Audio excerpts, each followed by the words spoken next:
യുദ്ധത്തിന്റെ പേരും പറഞ്ഞിട്ട് എല്ലാ സാധനങ്ങളുടെ റേറ്റ് കൂടി. ഒന്നാമത് എഡ് ബ്ലൂ, രണ്ടാമത് ഡീസലിന്റെ വില. ഡീസലിന്റെ വില ഇന്നും കൂടി 3.70 അങ്ങാണ്. അതുപോലെ അസോസിയേഷൻ ആണ് ഇതിൻ്റെ അകത്ത് ഇടപെട്ടിട്ട് നമ്മളെ പാർട്ടിയിലുള്ളതായാലും ഇപ്പോൾ ഭരിക്കുന്നവരാണെങ്കിലും ഗതാഗത വകുപ്പിനാണ് ഇത് അറിയിക്കേണ്ടത് അസോസിയേഷൻകാരാണ്. നമ്മളെ വിഷമങ്ങൾ പറയുന്നതാണ്. അതാണ് നമ്മൾ ലോറിക്ക് വാടക കൂടി എന്ന് പറഞ്ഞ ഇവരെല്ലാ സാധനത്തിന്റെ വില കൂട്ടുകയാണ്. നമുക്കൊരു കാരണവശാൽ വാടക കൂടി 5 വർഷം മുമ്പുള്ള വാടക തന്നെ ഇപ്പോഴും ഉള്ളൂ. വെറുപ്പോണ്ടൊന്നുമല്ല, നമ്മളെ അവസ്ഥകൾ പറയാണ്. ചില ആളുകൾ നിങ്ങൾക്ക് പറയുന്ന പണിക്ക് പോയിക്കൂടെ? അതെ, ഉറപ്പായിട്ടും പറയും.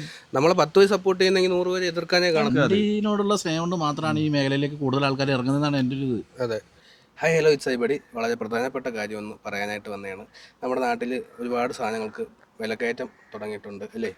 ഡീസലിന്, ഗ്യാസ്, അങ്ങനെ ഒരുപാട് ആവശ്യ സാധനങ്ങൾക്ക് വില കൂടിക്കൊണ്ടിരിക്കുകയാണ്. അപ്പോൾ ഈ ഒരു അവസരത്തിൽ നമ്മൾ ലോറിക്കാർക്ക് കുറച്ച് കാര്യങ്ങൾ പറയാനുണ്ട്. അപ്പോൾ നമ്മളിപ്പോൾ ഉള്ളത് പെരുമ്പാവൂരാണ്. പെരുമ്പാവൂർ നമ്മുടെ ലോറിക്കാർ സുഹൃത്തുക്കളുണ്ട്. അപ്പോൾ അവർക്ക് കുറച്ച് കാര്യങ്ങൾ ഇതിനെക്കുറിച്ച് പറയാനുണ്ട്. അപ്പോൾ നമ്മുടെ ഈ വിഷയം എങ്ങനെ നമുക്ക് നമ്മുടെ ഈ പുതിയ ഭരണകൂടത്തിൻ്റെ അടുത്ത് എത്തിക്കാം, എന്തൊക്കെ മാറ്റങ്ങൾ കൊണ്ടുവരാൻ പറ്റും? വിലക്കയറ്റങ്ങളൊക്കെ വന്ന് ഒരുപാട് പ്രശ്നത്തിലാണ് നമ്മളിപ്പോൾ ഒരുപാട് ലോറിക്കാർ നിൽക്കുന്നത്. ഈ ഡീസലിനാണെങ്കിൽ വില കൂടി.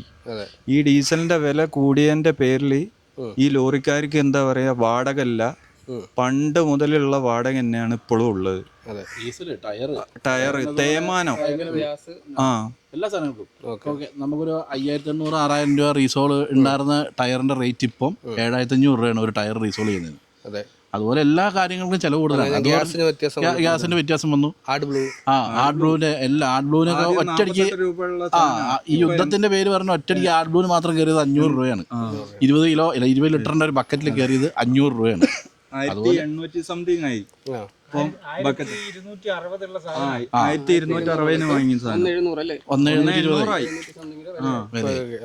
അതുപോലെ എല്ലാ സാധനങ്ങളും ഇപ്പൊ ഞാൻ പറഞ്ഞില്ല, റീസോള്, അതുപോലെ നമ്മൾ സർവീസിന് പോകണമെങ്കിൽ സർവീസ് ചാർജും ബാക്കിയുള്ള സാധനങ്ങളും കൂടുതലാണ്. ബോഡി വർക്ക്ഷോപ്പിൽ പോയ ബോഡി പണിക്ക് റേറ്റ് കൂടി. അതുപോലെ കേവലം ഒരു ഗ്രീസ് അടിക്കുന്ന റേറ്റ് വരെ കൂടിയിട്ടും നമുക്ക് വാടകയിൽ ഒരു മാറ്റങ്ങളും ഇതുവരെ വരുന്നില്ല. അപ്പോൾ ഉള്ള വാടകയിൽ വീണ്ടും 1000-5000 വെച്ച് താന്നുകൊണ്ടായിരിക്കുന്നത്, കൂടുന്നില്ല. അതൊക്കെയാണ് നമുക്ക് ഇതിനകത്ത് എല്ലാ പുതിയ ഭരണം വരുമ്പോൾ നമുക്കൊരു മാറ്റം ഇതിൻ്റെ അകത്തുനിന്ന് പ്രതീക്ഷിക്കുന്നു. നമുക്കൊരു കൂട്ടായ്മ വേണം. വണ്ടിക്കാരില്ലാന്ന് മാത്രമല്ല, പിന്നെ ഉള്ളത് കുറഞ്ഞു പോകുന്നു.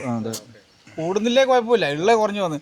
കാരണം ഇപ്പോൾ ഒരു ഗുജറാത്തിലേക്ക് ഒരു ട്രിപ്പ് അടിക്കുകയാണെങ്കിൽ ഒരു 20,000 രൂപ കഴിഞ്ഞ കാലങ്ങളിൽ 20,000 രൂപ ഇപ്പം നഷ്ടം വരുന്നത്. ഒന്നാമത് എഡ് ബ്ലൂ, രണ്ടാമത് ഡീസലിന്റെ വില. ഡീസലിന്റെ വില ഇന്നും കൂടി 3.70 അങ്ങാണ്. അതുപോലെ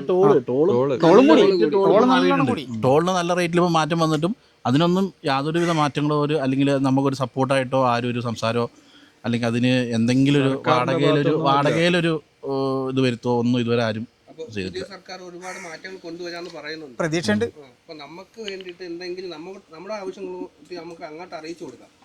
നമുക്കുള്ള ആവശ്യം വേറെ ആവശ്യങ്ങളൊന്നുമില്ല. നമുക്ക് വാടകയിൽ ഒരു മാറ്റം എന്തായാലും കിലോമീറ്റർ അടിസ്ഥാനത്തിലുള്ള വാടക അല്ല, ലാഭം ഞാൻ പറഞ്ഞില്ല. ഇതിനകത്ത് ഇപ്പൊ കൊള്ള ലാഭങ്ങൾ എടുക്കാന്നുള്ള വിഷയമല്ല. നമുക്ക് ലോറി പ്രസ്ഥാനത്തിൽ നമുക്ക് ഇത് വലിയ മാളിക ഒന്നും ഉണ്ടാക്കണമെന്ന് അല്ല ഉദ്ദേശിക്കുന്നത്. കാരണം വണ്ടി ഇപ്പോൾ ഉപജീവന മാർഗമായിട്ട് കൊണ്ടടക്കുന്ന ഒരാൾക്ക് ഇതിൽ നിന്ന് എന്തെങ്കിലും ഒരു വരുമാനം, അതാണ് ഉദ്ദേശിക്കുന്നത്. കിട്ടാൻ ചാൻസ് ഇല്ല ഇപ്പൊ. അല്ല, വണ്ടികളെല്ലാം പലയിടത്തും നിർത്തിയിട്ടേക്കാണ്. ഇവിടെ തന്നെ ഈ ഗ്രൗണ്ടിൽ തന്നെ ഡീസലിന് വില കൂടിയെന്ന് പറഞ്ഞിട്ട് എത്ര വണ്ടി ഇവിടെ നിർത്തിപ്പോയി. ഓണർമാർക്ക് വണ്ടി ഓടിക്കാൻ കഴിയുന്നില്ല. കാരണം ഇത്രയും ഡീസലിന്റെ റേറ്റും വെച്ചിട്ട് ആൾക്കാർക്ക് ഓടാൻ പറ്റുന്നില്ല. എല്ലാരും റെഡി കാശ് കൊടുത്തെടുക്കുന്ന വണ്ടികളല്ല, എല്ലാം ഫിനാൻസിനുള്ള വണ്ടികളാണ്. 58 ലക്ഷം 60 ലക്ഷം രൂപേന്റെ മുതലുകളായി കിടക്കുന്ന ഫുള്ള്. അപ്പൊ എന്താ വെച്ചിട്ട് ഇതിന് ഒരു മാസം 1,25,000 രൂപ വരെ EMI വരുന്ന വണ്ടികളുണ്ട്. അത് പോലും ഓടിയിട്ട് കിട്ടാത്ത അവസ്ഥയാണുള്ളത്. നമ്മൾ യുദ്ധത്തിന്റെ പേര് പറഞ്ഞാൽ യുദ്ധത്തിന്റെ പേരും പറഞ്ഞിട്ട് എല്ലാ സാധനങ്ങളുടെ റേറ്റ് കൂടി. വണ്ടി ഒരു ചായയും കടിയും കിട്ടണമെങ്കിൽ 600 ഉള്ള ബെൽറ്റിന്റെ വില ഇന്നായപ്പോൾ 900 രൂപ പറയുന്നു. അപ്പൊ നമ്മൾ എന്താ വില കൂടിയെന്ന് ചോദിച്ചാൽ പഴയ സ്റ്റോക്കാണ് ഇരിക്കുന്നത് തന്നെ. എന്ത് വില കൂടി? ആ യുദ്ധത്തിന്റെ പേരും പറഞ്ഞിട്ടാണ്. പക്ഷെ ഇവരൊക്കെ യുദ്ധത്തിന്റെ പേരും പറഞ്ഞ് നമ്മളെ ചൂഷണം ചെയ്യുന്നത്. നമ്മളെ ഈ യുദ്ധത്തിന്റെ പേരും പറഞ്ഞ നമുക്ക് ലോറിക്ക് വാടക കൂടുന്നില്ലല്ലോ. ലോറിക്കാർ തന്നെയാണ് അല്ലെങ്കിൽ ഡ്രൈവർമാർ തന്നെയാണ് ഇതിന് മുൻകൈയെടുത്ത് ആദ്യം നിൽക്കേണ്ടത്. അതെ, ഒന്നത്. രണ്ടാമത്തെ കേസ് എന്ന് വെച്ചാൽ അസോസിയേഷന്റെ ഭാഗത്തു നിന്ന് നല്ലൊരു സപ്പോർട്ട് നമുക്ക് വേണം നിലവിൽ. കാരണം അസോസിയേഷൻ ആണ് ഇതിൻ്റെ അകത്ത് ഇടപെട്ടിട്ട് നമ്മളെ പാർട്ടിയിലുള്ളതായാലും ഇപ്പോൾ ഭരിക്കുന്നവരാണെങ്കിലും ഗതാഗത വകുപ്പിനാണെങ്കിലും ഇത് അറിയിക്കേണ്ടത് അസോസിയേഷൻകാരാണ്. അസോസിയേഷൻ്റെ ഭാഗത്ത് നിന്ന് യാതൊരുവിധ സപ്പോർട്ടും നമുക്കില്ല. നമ്മളിത് ആരെയും കുറ്റം പറയുന്നില്ല, അസോസിയേഷൻ ആയാലും നമ്മളെ വിഷമങ്ങൾ പറയുന്നതാണ്. നമുക്ക് പോയി പറയാൻ ഒരിടയില്ല, അതുകൊണ്ടാണ് ഇങ്ങനെയുള്ള വീഡിയോ എടുക്കേണ്ടി വരുന്നത്. ഞങ്ങൾക്ക് പോയി അതാണ് നമ്മള് സിസ്റ്റമാറ്റിക് ഉണ്ടാവണം ഈ പ്രസ്ഥാനത്തിന്. അല്ലേ, അതല്ലേ മെയിൻ ആയിട്ട് വേണ്ടത്. നമുക്ക് പോയി പറയാൻ ഒരു ഇടം ഉണ്ടെങ്കിൽ നമ്മൾ ഇതേപോലെ പൊതുവിൽ നിന്ന് പറയേണ്ട കാര്യമില്ല. ഇതിപ്പോ എല്ലാവർക്കും പല അഭിപ്രായങ്ങളാണ്. എത്ര രൂപ മാറ്റം വന്നു? നമ്മളിപ്പോ ഒരു 4 മാസം കൊണ്ട് ടോളിൽ തന്നെ നല്ലൊരു പൈസ മാറ്റം വന്നിട്ടുണ്ട്. യാതൊരുവിധ ഇതും അതുകൊണ്ടില്ല. അതിനകത്ത് വീണ്ടും നമ്മളോട് പറയുന്ന വാടകയിൽ 5000 രൂപ വീണ്ടും കുറഞ്ഞുകൊണ്ടിരിക്കുന്നത്. കൂടി വരുന്നില്ല, വാടക വീണ്ടും താഴെ പോകുന്നു. അതിനനുസരിച്ച് ചെലവുകൾ ബാക്കി എല്ലാം കൂടി വരുന്നു. അതുപോലെ തന്നെ നമ്മുടെ ഈ ബ്രോക്കർമാരെ നമ്മളെ സപ്പോർട്ട് ചെയ്യണം, അല്ലേ? നമ്മളെ സപ്പോർട്ട് ചെയ്യണം. അവരുടെ സപ്പോർട്ടും കൂടെ ഉണ്ടെങ്കിൽ നമുക്ക് അവരാണ് സപ്പോർട്ട് ചെയ്യേണ്ടത്. അവരാണ് ഏറ്റവും കൂടുതൽ നമുക്ക് സപ്പോർട്ട്. ഒരുവിധം ബ്രോക്കർമാരൊക്കെ നമുക്ക് സപ്പോർട്ടായിട്ടുള്ള രീതിയിൽ നിൽക്കുന്നുണ്ട്.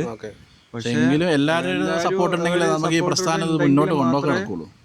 അതെ, അസോസിയേഷൻ, ബ്രോക്കർ, ഡ്രൈവർമാർ, ഓണർമാർ എല്ലാം കൂടെ ഒരുമിച്ച് നിൽക്കുകയാണെങ്കിൽ ഒരു ഗ്രൂപ്പായിട്ടുള്ള ഒരു ടീം വർക്കാണ് ഇത്. അപ്പോൾ എല്ലാവരുടെയും സപ്പോർട്ട് ഉണ്ടാവണം. എന്തെങ്കിലുമൊക്കെ ചെയ്യാൻ പുതിയ ഭരണം വരുമെങ്കിലും നമുക്കൊരു സപ്പോർട്ട് ഉണ്ടാവുന്ന ഒരു വിശ്വാസം ഉണ്ടാവണം സർക്കാരിന്റെ ഭാഗത്തു നിന്ന്. അതെ, അപ്പോൾ എന്തായാലും നമുക്കിത് മുന്നോട്ട് വയ്ക്കാം. ഈ വീഡിയോയിലൂടെ നമുക്ക് ഒരു മുന്നോട്ട് വയ്ക്കാം. അല്ല, അതാ ഞാൻ പറഞ്ഞത്, നമുക്കിപ്പോൾ ഇത് വേറൊരു ആളുടെ അടുത്ത് പോയിട്ട് നമുക്ക് പറയാനുള്ള വോയിസ് ഇല്ല. നമ്മൾ തയ്യാറാണ്. ഒരു പരാതിയായിട്ടോ അല്ലെങ്കിൽ നമുക്കൊരു കത്തായിട്ടോ അല്ലെങ്കിൽ ഒരു അറിയിപ്പായിട്ടോ നമുക്ക് സർക്കാരിൽ എത്തിക്കാൻ തയ്യാറാണ്. അപ്പോൾ കൂടെ ഉള്ള എല്ലാവരും സപ്പോർട്ട് ചെയ്യണം. എന്തൊക്കെയാണ് ഇതിനകത്ത് വേറൊരു വ്യത്യാസം എന്ന് വെച്ചാൽ ലോറിക്ക് വാടക കൂടി എന്ന് പറഞ്ഞാൽ ഇവരെല്ലാ സാധനത്തിനും വില കൂട്ടുകയാണ്. നമുക്കൊരു കാരണവശാൽ വാടക കൂടി 5 വർഷം മുമ്പുള്ള വാടക തന്നെ ഇപ്പോഴും ഉള്ളൂ. ഇത് പറയും ഇപ്പൊ 4 രൂപ കൂടിയില്ലേ ഡീസലിന്. ഇത് ഉറപ്പായിട്ട് നമ്മൾ എന്തെങ്കിലും ഒരു സാധനം മേടിക്കാൻ പറയുമ്പോൾ ഡീസലിന് വില കൂട്ടിയോണ്ട് വാടക കൂടി, അതുകൊണ്ട് സാധനത്തിനും വില കൂടി. സാധനത്തിന് വാടക മാത്രം കൂടുന്നില്ല. അപ്പൊ ജനങ്ങൾ ഇത് തിരിച്ചറിയണം. ലോറി വാടക കൂടിയെന്ന് പറഞ്ഞിട്ട് ഒരു സാധനത്തിന് നമ്മൾ വില കൂട്ടാൻ പറയുന്നത്, കാരണം നമുക്ക് വാടക കിട്ടുന്നില്ല. അപ്പൊ ഇത് പഴയ വാടക തന്നെ. ഇപ്പൊ നിങ്ങളൊക്കെ എത്ര വർഷം കൊണ്ടുള്ളത് പഴയ വാടക തന്നെ? ഇപ്പൊ എത്ര വർഷം കൊണ്ടുള്ള 25 വർഷമായി. പഴയ വാടകയെന്ന് ചെറിയൊരു വ്യത്യാസം, അത് 10-15 കൊല്ലം മുന്നേ ഉള്ള വാടക 1-2 ഉറുപ്പിന്റെ വ്യത്യാസമേ വന്നിട്ടുള്ളൂ. അപ്പൊ എല്ലാരും മനസ്സിലാക്കേണ്ടത് അതിൽ വേറെ വ്യത്യാസങ്ങൾ ഡീസലിന് വില കൂടി, വണ്ടിക്ക് വില കൂടി, ടയറിന് വില കൂടി. നിങ്ങൾക്ക് പഴയ കാര്യം പറയാലോ. ഇപ്പൊ നിങ്ങൾ ഫസ്റ്റ് ടൈം ബോംബെ റൂട്ട് 47-48 റുപ്യ അന്ന് ഡീസലിന്. ഏകദേശം ഈ വാടക തന്നെ ഉണ്ട്. ഒരു 5-6 ഉറുപ്പിന്റെ കുറവുണ്ട്. അന്നൊരു മെച്ചം ഉണ്ടായിരുന്നു.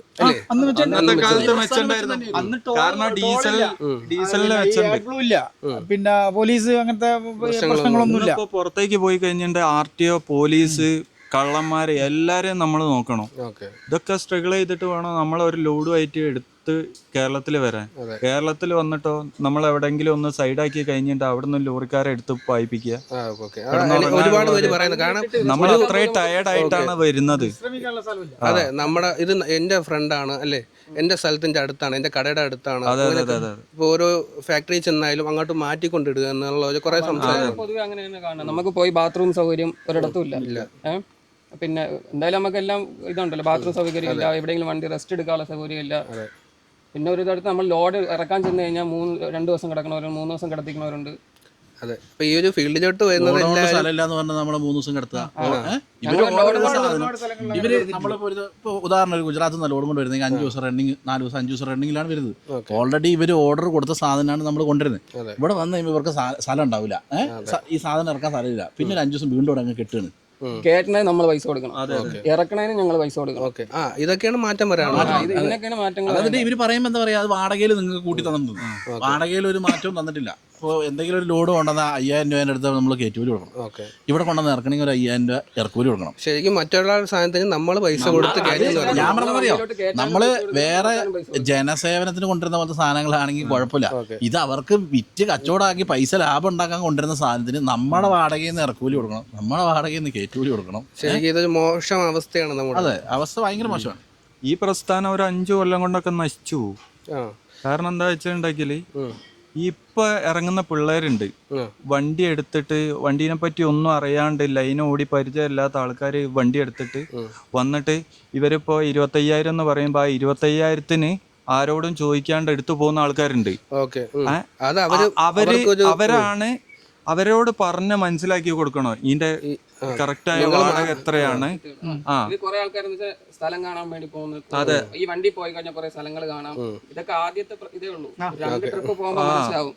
3ാമത്തെ ട്രിപ്പിന് രണ്ട് ട്രിപ്പ് കിട്ടോ ഒരു കൊല്ലം ഓടി ഫസ്റ്റത്തെ ഇൻഷുറും ഫസ്റ്റത്തെ ടയറും വരുമ്പോൾ തന്നെ എല്ലാവർക്കും വണ്ടി എടുത്തിട്ട് ഒരു 3-4 മാസം കഴിയുമ്പോഴത്തേക്ക് പിന്നെ അതിന്റെ മേളിലേക്ക് ചെലവ് വരും. ടയർ വേണം, റീസോൾവ് ചെയ്യണം, ബ്രേക്ക് ലൈനർ അടിക്കണം. ഓക്കെ, അതാണ് ഈ ടാക്സ്, ഇൻഷുറൻസ് എങ്ങനെയൊക്കെയാണ് ഒരു വണ്ടിയുടെ ടാക്സ് മിനിമം വരുന്നത്? എത്ര മാസം കൂടുമ്പോൾ? 3 മാസം കൂടുമ്പോൾ ക്വാർട്ടർ ടാക്സ്. ഓക്കെ, അപ്പോൾ ഇൻഷുറൻസും ഏകദേശം 1 ലക്ഷം രൂപ അടുപ്പിച്ചുള്ള ഇതെല്ലാം നമുക്ക് ഇൻഷുറൻസ് വരുന്നുണ്ട്. വർഷം ഒരുപാട് 3 മാസത്തിന് 22 മുതൽ അങ്ങോട്ട് 22 പ്ലസ് ക്ഷേമനിധി വരുന്നുണ്ട്. ഈ ഭരണകൂടമാണ് ഇനി ഒരു തീരുമാനം എടുക്കേണ്ടത്. എല്ലാത്തിനും സപ്പോർട്ട് ലോറിക്ക് വേണ്ടിയിട്ട് അതിനൊരു സപ്പോർട്ടായിട്ട് സർക്കാർ നമ്മൾ ചെയ്തു തരും എന്നാണ് നമ്മൾ വിശ്വസിക്കുന്നത്. ഒരുപാട് വാഗ്ദാനങ്ങൾ ഇപ്പോൾ സർക്കാർ നൽകുന്നുണ്ട്. അതായത് സ്ത്രീകൾക്ക്, പഠിക്കുന്നവർക്ക്, ജോലി ഇല്ലാത്തവർക്ക്. അതാണക്കിന് ഈ ഒരു മേഖലയും കൂടെ തിരിഞ്ഞു നോക്കണമെന്നാണ് നമ്മുടെ ഒരു അഭ്യർത്ഥന. ഇതൊരു റിക്വസ്റ്റ് ആണ്, നമ്മുടെ റിക്വസ്റ്റ് ആണ്. അത് ആരോടുള്ള ഒരു പരാതിയല്ല, വെറുപ്പോണ്ടൊന്നുമല്ല. നമ്മളെ അവസ്ഥകൾ പറയാണ്. ഇപ്പൊ ഞാൻ പറഞ്ഞത് നമുക്ക് ജീവിത ചെലവ് കൂടി, ഡ്രൈവർമാർക്ക് ബാറ്റ് കൂട്ടണം. ഈ ബാറ്റ് കൂട്ടണമെങ്കിൽ നിലവിൽ വണ്ടിക്ക് വാടക കൂടിയാലല്ലേ ഈ ഓണർമാർക്ക് അതിൻ്റെ നിന്ന് ബാറ്റ് കൂട്ടാൻ പറ്റും. ഉറപ്പായിട്ടും ജീവിത ചെലവ് മാറ്റം നല്ല രീതിക്ക് വന്നിട്ടുണ്ട്, നമുക്ക് വ്യക്തമായിട്ട് അറിയാതെ. പക്ഷെ എന്താ പറയുക, നമുക്കിത് വാടകയിൽ ഇവർക്ക് ബാറ്റ് കൂട്ടി കൊടുക്കണമെന്നുണ്ടെങ്കിൽ വാടകയിൽ നമുക്ക് എന്തെങ്കിലും ഒരു അനക്കം വന്നാലാണ് നമുക്കറിയാം നമ്മളെ ഓണർമാരുടെ അവസ്ഥ. നമുക്ക് വാടക കൂടി കഴിഞ്ഞാൽ നമ്മൾ ഓണർമാർക്കും ചോദിക്കാൻ പറ്റും. അതെ, ഉറപ്പായിട്ടും എന്തെങ്കിലും വാടകയിൽ ഒരു മാറ്റം വരുമ്പോൾ എന്താണെന്നറിയോ, നമുക്കത് നടക്കുന്ന വത്തന്റെ കാര്യത്തിൽ പറയണ്ട, ഒരു 10-15 കൊല്ലം ഈ വത്ത് തന്നെ സെയിം. അപ്പൊ എന്താ ഞാൻ പറഞ്ഞില്ലേ, വാടക കൂടാത്തോണ്ട് മാറ്റം വരുത്താൻ പറ്റുന്നില്ല. ഇതിലും ഈ ചെറിയ നിസാൻ ടിപ്പറില്ലേ, ഇവിടെ ഓടിക്കുന്ന ആൾക്ക് ഒരു ദിവസം ഒരു ട്രിപ്പ് പോയി കഴിഞ്ഞാൽ 500 രൂപ കിട്ടും. ചെറിയ ട്രിപ്പ് എടുത്താൽ നമ്മൾ ഇത്രയും വീലുള്ള 14 വീലും 16 വീലും പോയിട്ട് നമുക്ക് കിട്ടുന്ന എത്രയാ തുച്ഛമായ പൈസ. മിനിമം ഒരു ട്രിപ്പ് പോയി വണ്ടി ഓടിച്ച് ഇത്രയും ദിവസം ഒരേപോലെ ഒരേ കണക്കിന് ഓടി തിരിച്ചു വരണം. അത് ശരിക്കും നമ്മൾ ഒരു ട്രിപ്പ് പോയിട്ട് വീട്ടിലല്ല പോണം, അടുത്ത ട്രിപ്പ് എടുക്കാൻ. അപ്പൊ ആ ഒരു അനുഭവം, ഉറക്കയില്ലായ്മ, ക്ഷീണം. ഈ ചൂടിന്റെ അവസ്ഥ വെച്ചാൽ നമുക്ക് ഒരു ദിവസം ഒരു വീട്ടിൽ നിൽക്കുമ്പോൾ 2 നേരം 3 നേരമെങ്കിലും കുളിക്കുന്നവരാണ് ഇപ്പൊ. ഞങ്ങൾ ഈ വണ്ടിയും കൊണ്ട് പോകുമ്പോൾ നമുക്കൊന്ന് ഇറങ്ങി കുളിക്കാനുള്ള സൗകര്യങ്ങളില്ല, നമ്മൊന്ന് റെസ്റ്റ് എടുക്കാനുള്ള സൗകര്യങ്ങളില്ല, ബാത്റൂമിൽ പോകാനുള്ള സൗകര്യങ്ങളില്ല.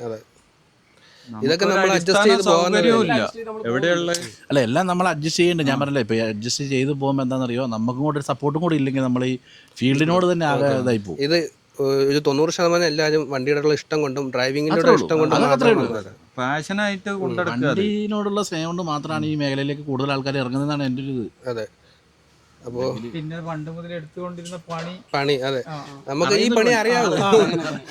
ഇപ്പൊ തന്നെ എത്ര ആൾക്കാർ മൈഗ്രേറ്റ് ചെയ്യുന്നുണ്ട് ഇവിടുന്ന് യൂറോപ്പിലേക്കും പുറം രാജ്യങ്ങളിലേക്ക് പോകുന്നുണ്ട്. അത് കേരളത്തിലെ ഫെസിലിറ്റി ഇല്ലായിട്ടാണ് ഇവര് പുറം രാജ്യത്തേക്ക് പോകാൻ നിൽക്കുന്നത്. നല്ലൊരു ജോലിക്ക് സാധ്യത ഇവിടെ ഉണ്ടായിരുന്നെങ്കിൽ നമുക്ക് ധൈര്യമായിട്ട് ഇവിടെ തന്നെ ജോലി ചെയ്ത് ജീവിക്കാം. ഒരുപാട് പേര് ഇപ്പൊ ഡ്രൈവിങ്ങിന് വേണ്ടി പല രാജ്യങ്ങളിൽ പോകുന്നുണ്ട്. അവിടെ ശമ്പളം കിട്ടുന്നുണ്ട്, നല്ല സൗകര്യമുണ്ട്. അവര് അവിടെ പോയി സെറ്റിൽ ആവുകയാണ്. കേരളത്തില് 8 മണിക്കൂർ ഡ്യൂട്ടി എടുത്താൽ മതി. അത് കമ്പനി റൂളാണ്, അവിടുത്തെ ഗവൺമെന്റിന്റെ റൂളാണ്. അതേ കണക്കാണ് നമ്മളും പ്രതീക്ഷിക്കുന്നത്. അതെ, നമ്മളിവിടെ 8 മണിക്കൂറല്ല ജോലി ചെയ്യുന്നത്, നമ്മൾ 12 അല്ല 24 ഇല്ല.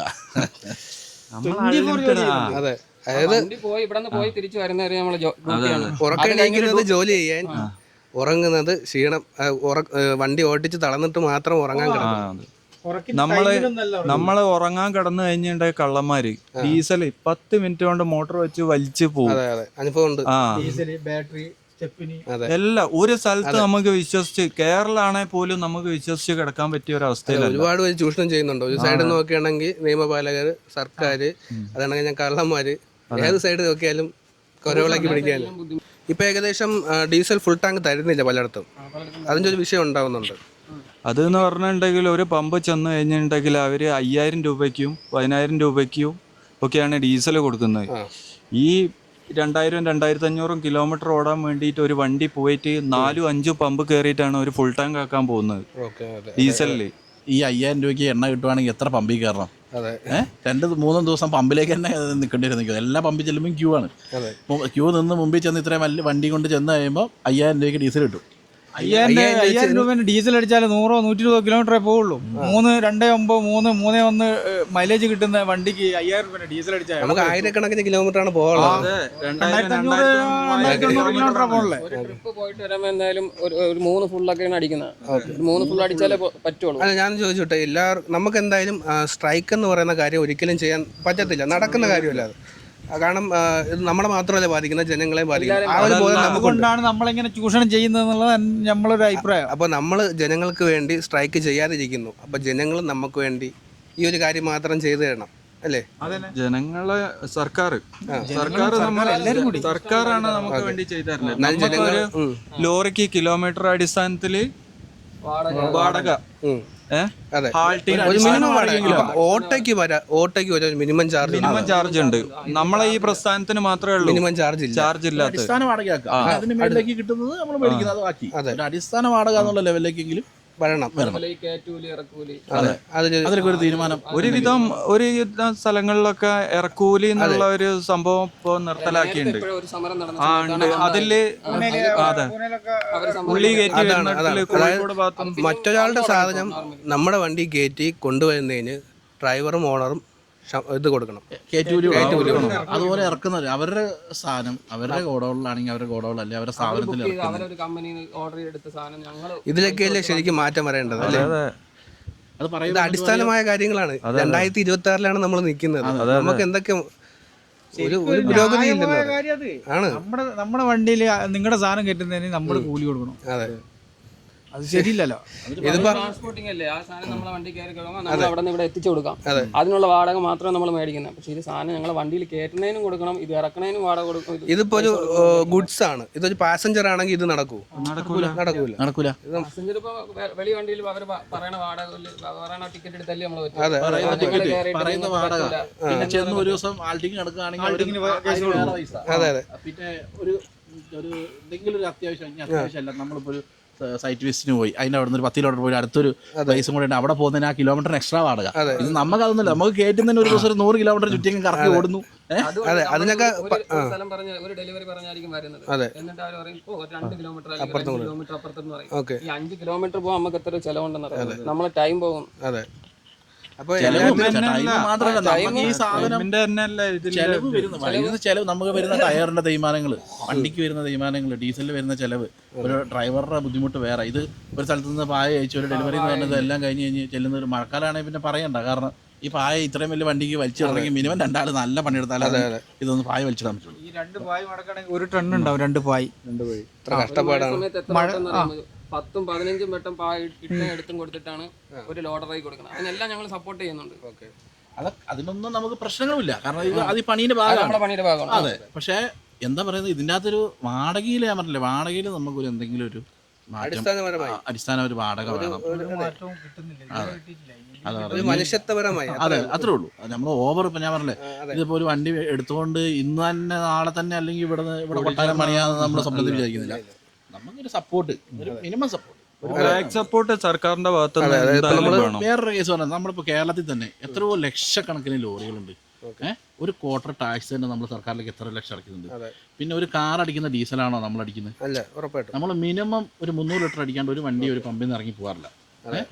ഒരു 300 ലിറ്റർ ഡീസൽ അടിക്കുമ്പോൾ തന്നെ നമ്മൾ ടാക്സ് ഇനത്തിൽ തന്നെ നല്ലൊരു എമൗണ്ട് കൊടുക്കുന്നുണ്ട്. കേരളത്തിൽ ഇപ്പോൾ 3-4 ടോള് ചാലുവായ ടോളുകളുണ്ട്. ഈ ടോളുകളിൽ നമ്മൾ പൈസ കൊടുക്കുന്നുണ്ട്. അതെ, ഈ ടാക്സ് കൊടുക്കുന്നതിൽ ഒരു മുഖ്യ പങ്ക് വഹിക്കുന്നുണ്ടെങ്കിലും നമ്മളൊരു മുഖ്യ പങ്ക് വഹിക്കുന്നുണ്ടെങ്കിൽ നമുക്കൊരു ബെനിഫിറ്റ് ഇതിൽ നിന്ന് കിട്ടില്ല.